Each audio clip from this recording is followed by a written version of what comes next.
Pleased today to have as my guest Jacques Mercier. Jacques is a multi-talented guy with lots and lots of things to talk about in the world of wine. I'm just going to give a real brief introduction so we can get on to some of those fascinating things. So Jacques is from Quebec in Canada. That's it, yeah. And if he has a slight accent, that's the reason why.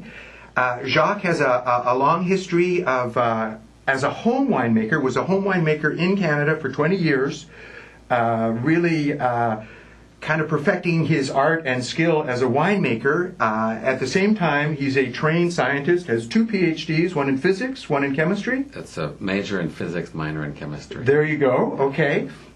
Managed to become a trained sommelier. Before he started wine, got interested in wine, became a sommelier, started making wine, so he had a very good appreciation of some of the best wines in the world, and was quite successful. In fact, I think one of the the highest achievement, I think, that is you won the American Wine Society Home Winemaker Wine of the Year, Best of Show. Best of Show, yes. And for a raspberry wine. For a raspberry wine. And I cannot tell you how hard that is. There is such a bias against fruit wine when they're up against Cabernet and Chardonnay and Zinfandel. For a raspberry wine to win Best of Show, and this was a national competition. Yes. That's, I think, I can't think of a higher award you could win. Jacques is a trained judge, is a certified California state judge, is an international judge, and has judged in wine competitions basically all over the world. Is that right? Yes. So, wow! Welcome to Wine Talk, and thanks for coming. Thank you. Okay, so Jacques has a winery in Peardale, halfway between Grass Valley and Chicago Park, which is called Saloon Wine Growers. Yes. Take a minute and explain that name to a saloon, and especially wine growers. There's not many wineries that are referred to as wine growers. What does that mean? Wine growers was just to highlight the fact that we grow grapes and we make wine. It's a term that's used a lot in Australia, but not very much here in California. And so that was the reason to use that word instead of doing vineyard and winery, which you often right. That's what we see. It was just to shorten it into one word. That was the reason. The word saloon. It's not. The word saloon is spelled S-O-L-U-N-E, and it's not a play on a word with saloon in the Wild West. It's it's S-O-L-U-N-E, and the first 3 letters are the first 3 letters of soleil. Which is sun in French. Yes. It also means soil. Soil. Which is a main component of wine growing. And lune means moon. Okay. So it's warm days, cool nights are the best conditions for grape growing. So that's all it conveys that concept to. So okay. It's a multifaceted name. I think it's a very distinctive name. I always have liked wine grower, and I think that it really speaks to the full scope of the craft rather than just one part or the other. Yeah. And so you've got, you're right off of Highway 174. People who drive on 174 go by it without knowing it. You can't really catch a glimpse of it from the highway. You can catch the vineyard because there's a vineyard next door to us, which is Jewett Vineyard. Right. And you can see it from the highway. If you look right at the right second around the curve. Uh-huh. Now, when did you buy that? When did you buy the property? In 2001. In 2001, and there was a small vineyard there already? There was a small Chardonnay vineyard there. Jewett or on your property? On our property. Now, you originally thought you were going to plant 20 varietals as an experiment to see what would do well. And back in 2001, 2002, how did that work out? Give us an update on that. Yeah, we planted 24 varietals and multiple clones. In some cases, some of the varietals had multiple clones in there. Tried different rootstocks, and then over the years realized that some worked well and some didn't work as well, and then also realized that one characteristic of the varietals that would do well there is that they have to be short season varietals, because we started the season a little later than at a lower elevation. We're at 2,700 feet, which makes us probably one of the highest commercial vineyard in the area, and So we start a little later, and also in October it starts to be cool in mid-October. So any varietal that ripen past mid-October is a problem for our varietal. Did you tend to have spring frost issues as well? So did you need them to be late budders? No, or not so much? not necessarily, because actually sometimes there's an advantage in being a little cooler, because when you have a spring frost, we're not as advanced as other places. So warmer areas might have gone through a bud break already, and we have not. So it's more damaging for those areas than for us. I mean, if the frost is widespread. Okay. Now, we won't go through all 24 varietals of what you started with, but you've narrowed them down. Yes. What's doing well in your vineyard? Well, probably the one that most suited is Tempranillo. And Tempranillo, the name Tempranillo comes from a Spanish name that's temprano, which means early, and Tempranillo means a little early. So right there in the name, it's a built-in name to show that it's a short season varietal. So it's the first red grape that ripens in our vineyard. Okay. So it's good for the short season aspect of it. And so that's one. Petite Sirah is also fairly early ripening. All whites are early ripening, except that, as you mentioned, the frost issue in the spring. But that's true for any varietal and any whites, and also you see it in Napa and other wine regions as well. They often have trouble with frost. The only thing is we don't have a budget for big fans, so we pay a bigger price when it happens. How big is the vineyard? It's 4 acres. And nine varietals? Yeah, we're down to 9 varietals right now. So that's a half acre varietal, or is there something that's got a bit of a thumbprint? Well, there's a couple of themes there. One is to grow varietals that are hard to find in the open grape market. Okay. And an example is Graciano. We grow a little bit of Graciano because Graciano is a small component of premium Tempranillo in Spain, and I would like to have that part of our Tempranillo profile. And then Muscat is also sometimes hard to find, and actually Muscat is the popularity of Muscat is on the rise right now. I know, I don't believe it. I read it, but I don't believe it. Okay. Well, when we have tasters that come to our tasting room, they often associate Muscat with sweetness. Then usually when I'm able to convince them to try it, they like it enough to buy a bottle. Yeah. Most of the time. So coming back to the vineyard, so some varietals are a little difficult to find, and others that are not very widespread. The latest addition to our vineyard is Tannat. Okay. We grafted 10 rows of Tannat this year, so it's added to 3 that we had before that we did to experiment with it. And do you think that will be a blender for you? Again, that's a pretty obscure grape for most people. Yes, it's a grape that the origins of this grape is southwest France in the foothills of the Pyrenees in the Basque region, but the biggest producer of Tannat is Uruguay. Because Tannat is to Uruguay what Malbec is to Argentina. It was established there a long time ago when you had a Basque immigration to South America, and a lot of them settled in Uruguay. Will you do that as a single varietal? No, I will probably blend it with about 25% of our Petite Sirah. It needs something else. It's a very interesting grape, but it needs something else. To add a little complexity to it. Okay. But one thing we realized was that I don't know if you remember, in 2010 and 2011, there were fairly cool and wet years. Yes. In our vineyard, the 3 rows of Tannat that we had did fantastic. Really? Even through those cold summers. And will they do equally well in a more traditional, warm Yes, they do season here? Yeah, they've done well. Last year, for example, was warmer, and they did really well. So that's one reason we went ahead with it, and we're thinking of maybe grafting some more in the future if those goes well. Now, of course, when you have a varietal that's not very well known as Tannat, part of the challenge is customer education. Right. But it's part of the fun too, because sure. I mean, every winemaker is also an educator in a way, and people like to learn new things. They're very open to new things. Have you had, just to keep on the vineyard topic for a second, I don't want to say spectacular failures, but were there some grapes that are probably a little bit better known that you tried that didn't do well, Cabernet or Merlot or Chardonnay or Zinfandel? Did you have any of that? Or Yes, any late ripening varietals. So Cabernet is out.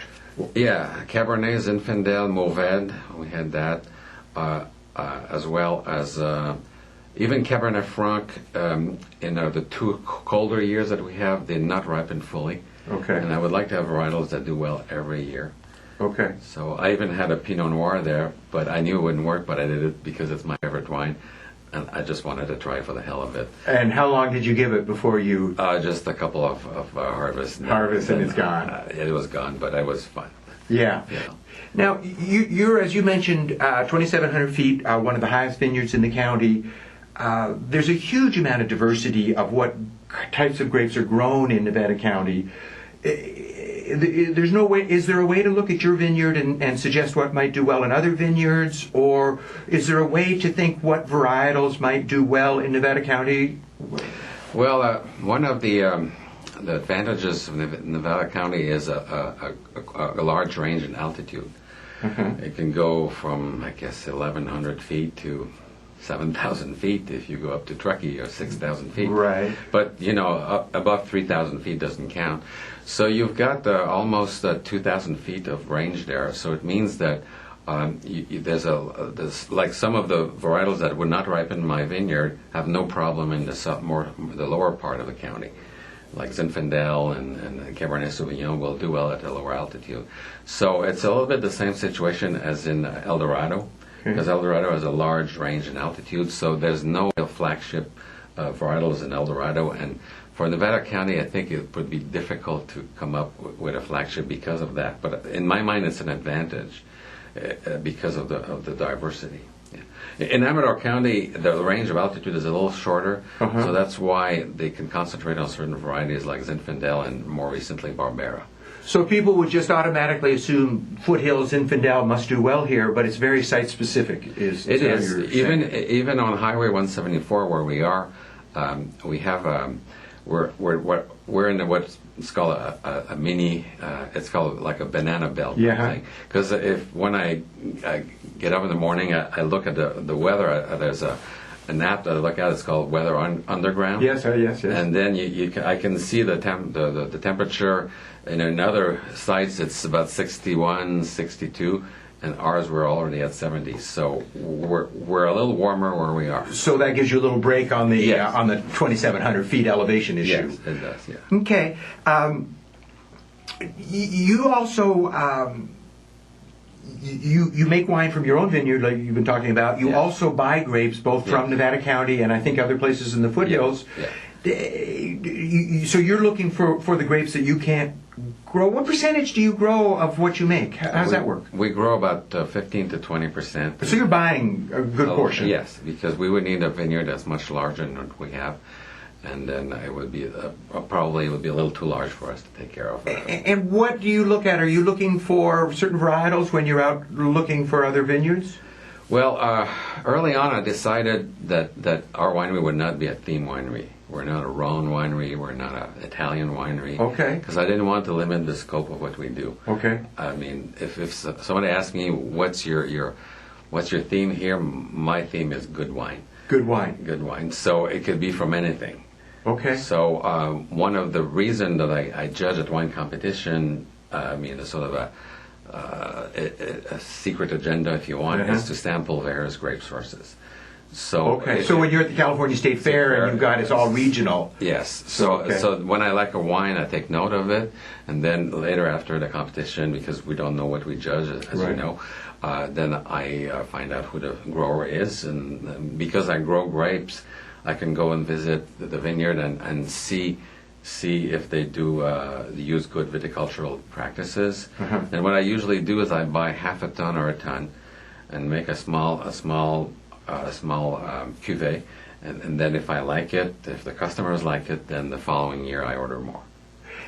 Do you feel any bond to the Sierra foothills, or do you go anywhere? I tried to go here first, but if here's foothills or here's Nevada County? Nevada County Yes. first. Okay. And then after that, I'll go to another areas in the foothill. And then after that, for some varietals that where I know it's particularly good, for example, Sauvignon Blanc in Lake County is very well known. So Right. I've purchased Sauvignon Blanc from there. Okay. And also I buy grapes from Alta Mesa, which is the upper part of Lodi. Okay. Where I've gotten some more esoteric varietals like Torrontés, Verdelho, Malbec I get from there as well. Let's talk about winemaking for a minute. Let's switch into from the vineyard to the winery. You don't want to be identified as a theme winery, and yet one of the themes sounds like odd, weird. Torrontés, Verdelho, Graciano, Tannat. These are things that are not varieties people are familiar with. That's correct, but I also make wines that are more mainstream, and we make Cabernet Sauvignon, we make Cabernet Franc, we also make Sauvignon Blanc, we also make Syrah, for example. Best Syrah in California a couple of years ago. So we do mainstream varietals too, because when people come to our winery, it's comforting for them to see names they can recognize, right? So if they think if the Cabernet is good, then I'm more willing to try. Yes. But it's sort of, so that's the part that they recognize, they feel more comfortable with. But I always have a couple that they don't know about, and then to add to that, which means that every time they come to our tasting room, there's always something new. It's that not makes always, it fun. It's fun for them. It's fun for me too. Sure. Yeah. So you said that your theme is to make wines that taste good. Yes. That sounds nice, but how does that work? What do you describe your that may be your philosophy? Describe your winemaking style that promotes that as a final result. Well, I guess one expression that I've used before is that after you've had wine, it should leave your mouth happy. It should leave your mouth happy. Yes. You should not wince. You should not pucker. It should make you feel good, and you should not feel uncomfortable when you drink wine. There are certain exceptions, for example, Petit Syrah can be fairly tannic sometimes. Yes. People expect it from Petit Syrah, but even then, I don't want to have a wine that feels that it's attacking your palate, basically. Mm-hmm. And some of these wines that are a little more challenging on themselves will go well with food. It'll complement food better. Because in California, I think that people drink wine for a couple of reasons. They drink wine as a social drink, but they also will do it with food. In France, it's mostly with food. Right. Italy is mostly with food. If you go to Germany, it's mostly a social drink. They drink beer with their food mostly, and they'll have a wine before and after. So depending on their culture, but in California, both can be important. So people usually are open-minded, trying new things, more than I thought they would be. Now, you're a very trained scientist kind of guy, and winemaking is a blend of art and science. How does that work for you? Are you bound up by formulas and mathematics, or some winemakers are very loose and do it all by palate? How does that work for you in the winery? Well, I use science as a tool more than a goal.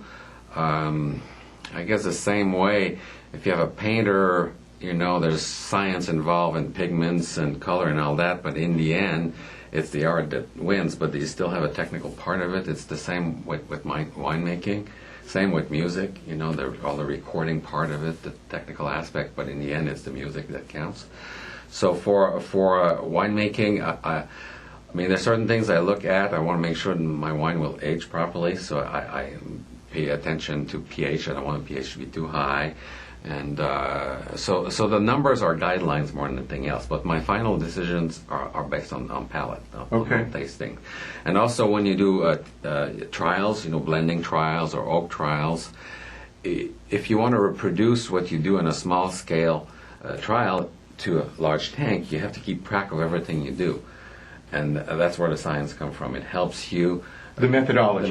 methodology to go from what you thought was best in a lab trial, from a tasting point of view, and you can translate it to the final production. Now, I know that with cooking, with recipes, that doesn't always work. You make it for 2, and then you make it for 200, and something goes screwy. Yeah. Can you just multiply everything bigger, and it works in wine? Yeah, except for maybe the oak part. The oak part is a little more tricky. Well, now that you bring that up, let's talk about oak for just a second. You had I guess it was sort of a modern take on oak and the modern winery. You elected not to use barrels. Is that right? Well, I used barrels for the first few years. Okay. But, being a gadget guy, most techies are like that. I decided to try new techniques. And one of them at the time, in the mid 2000 whatever, oak staves became used a little more, but wineries were using it more in the back room, and they didn't want to declare it because on the front room they would have barrels. But what I did in the first few years, I would do batches. I mean, that's part of the scientific aspect of things. So just to be clear that people know what we're talking about, in a more traditional barrel format, you would put the wine in the barrel. Yes. But with the staves, you're taking pieces of wood and putting pieces of wood in the wine in a stainless steel or inert container. Yes. That's how that works. And the piece of wood are about the same size as an oak barrel stave. So you can calculate the ratio of how much Yes. oak surface to how much wine volume. Yes, but I do everything by taste. My final decisions are by taste. Okay. So what I do is I do oak trials where the staves come in light, medium plus, and heavy toast, French, American, and Hungarian. So the vendors usually, which are often the same vendor as the barrel, they give you little cubes that are correspond to all this. So I use a split for each one. So there's 12 variation plus an oak, and I put 2 cubes in each bottles, and I let it sit for 2 weeks. And then from tasting and smelling, I decide which ones work best for that year, for that varietal. Okay. And then I use that, but that doesn't tell me how long and how much I should put in. Yeah. So what I do is I usually take my wine, I split the volumes in half, I oak one half, and I don't oak the other. And I intentionally over oak that half. Okay. And then I blend back to bring it down to where I want it. And all of this is done by taste and by smell. And then I keep track of everything, and then I blend everything. I do the same thing with the second half as I did with the first half, and I blend everything together. And you had mentioned now we've got a wine here. Yeah. Titan 15. Yes. And first of all, what I'd like to do is you might want to explain Titan. It's kind of an unusual, kind of interesting concept. Yeah. And then just taste this wine and tell us how it reflects and represents your style. Okay. Well, the word Titan was chosen because Titan is a god of power, is a god of intensity, of war as well. So I wanted a name that conveyed the intensity of the wine. So the first few releases of this wine, I basically used the press fraction, which is the one at the end when you press it really hard, because that's the part that has the most intensity, as well as the most varietal character. The only challenge is that it's a little more tannic and a little more astringent and bitter, but I would do fining to smooth it out. And then I would just blend that together. And what was a random order for the first couple of years. Whatever was left over after I pressed a certain wine, what I would do is put it in a variable tank.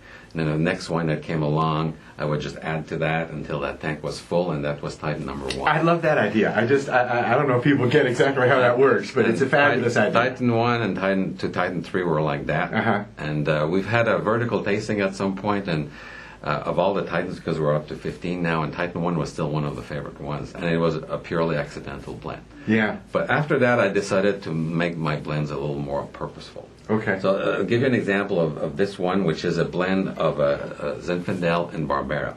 And my purpose, usually I blend two. Smells like Zinfandel. Yes. My purpose is to have both varietals show in the blend. So I don't want to overpower the blend with one or the other, which is different from a Bordeaux blend, where you have a few main varietals and some supporting varietals, like a supporting cast. In this case, I want both of them to come through. So here it's 2/3 Zinfandel and 1/3 Barbera. So I could not put more than 1/3 Barbera because Barbera would take over the blend, especially in the mouth. So what I did is I blended those two to try different percentages, and the resulting wine, if you taste it, you'll see it starts like it has a fruit forwardness of a Zinfandel, but it finishes like a Barbera. That's exactly what I was going to say. I think that it's got that pepper spice up front nose, but it's got black cherry and a nice streak of acidity on the finish that finishes like Barbera. So exactly. That was the purpose of and I think blend. It comes across exactly It's right. actually been one of our most popular blends so far. It's quite tasty. Yeah. So this one got a gold medal at the Amador County Fair. And also congratulations. A silver at the state fair. Now, just real quickly here, you said, just to touch the final thing, a 30-second answer on this one, just to touch the winemakers put the barrels in the front room and did this kind of stave business in the back room. Yeah. Did you find your customers care? Does it matter? Do they just care about the end result? Is that just the change, like screw caps? Is it just a change and as long as the wine's good? Well, as long as the wine's good. So what I did is for a while I would not really declare. I mean, I didn't hide it, but I wasn't forward on it.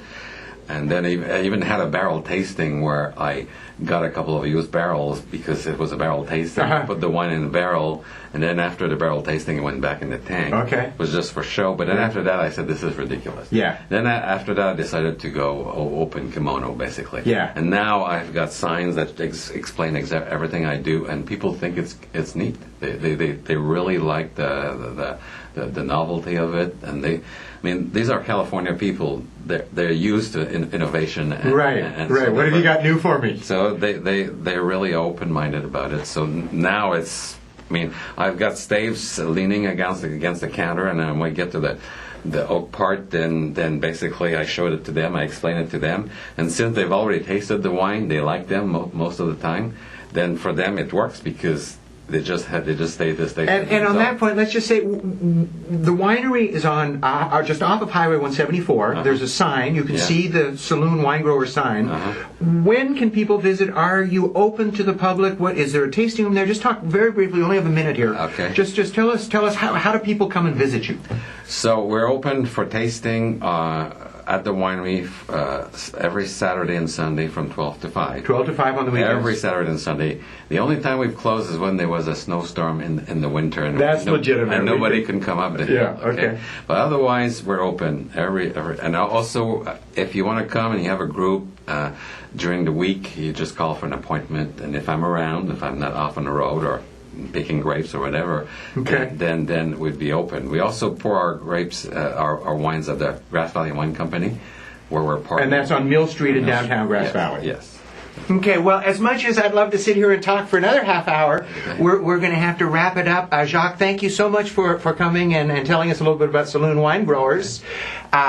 And I just want to take a minute and say next time on Wine Talk, I've invited Phil Starr from Sierra Starr Winery. He's going to come and he's just finished building a quite large expansion on his winery, and is expanding the vineyard and is really very active in planting some deep roots in Nevada County. So we're going to visit with him and we'll get a little idea of what the harvest might look like coming up. So Jacques, thank you, and it was a pleasure. Have a great harvest, and look forward. The wine is delicious, and we look forward to tasting more. Okay, great. Okay, thank you.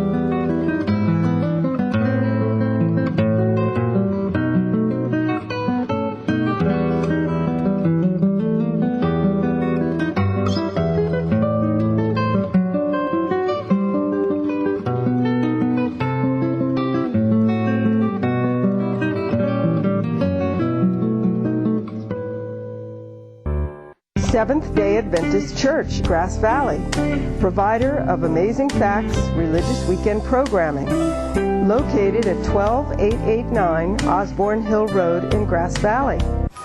California's agriculture and environment are under attack, and the damage is very real.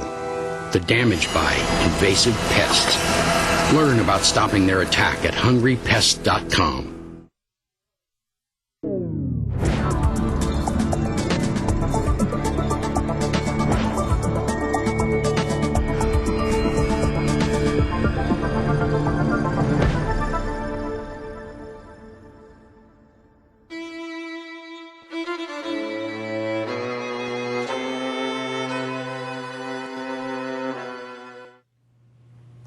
Welcome to Fuki Cafe. I'm Ivy Cohn,